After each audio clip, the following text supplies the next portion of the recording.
படம் பண்ணும்போது நமக்கு எல்லாருக்கும் உள்ள ஒரு கனவு இருக்கும்.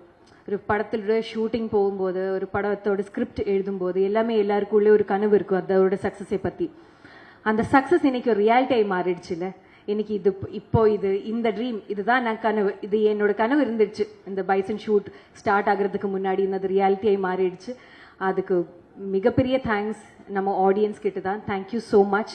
நீங்கள் பைசனுக்கும் நம்ம டீமுக்கும் எல்லாருக்கும் கொடுத்த அன்புக்காக. And next is to the families of everybody who has worked on this film.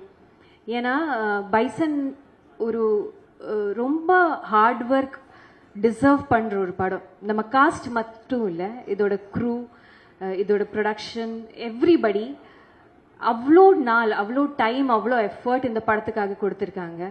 I am very sure இதில் நிறைய பேருக்கு ஃபேமிலி கூட டைம் ஸ்பெண்ட்றதுக்கு வாய்ப்பு இல்லாமல் டைம் இருந்துச்சு. ஆனால் அந்த டைமில் நீங்கள் நமக்கு கொடுத்த சப்போர்ட்னால தான் இவ்வளோ நல்ல ஒரு படம் நம்மளால் எடுக்க முடிஞ்சிருச்சு. So thank you so much to the family of every cast and crew.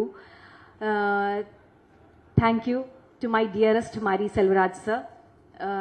என்னோட கரியர் இப்போ மேம் சொன்ன மாதிரி இது என்னோட 4வது தமிழ் படம்.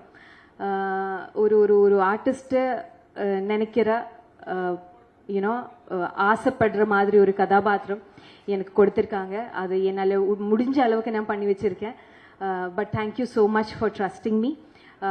To Paranji sir, Adithi and applause, நீங்கள் இல்லைன்னா இந்த விஷன், இந்த க்ரியேட்டிவிட்டி ஒரு சிறுமையாக மாறவே மாட்டான். Thank you so much for believing in it financially and also creatively.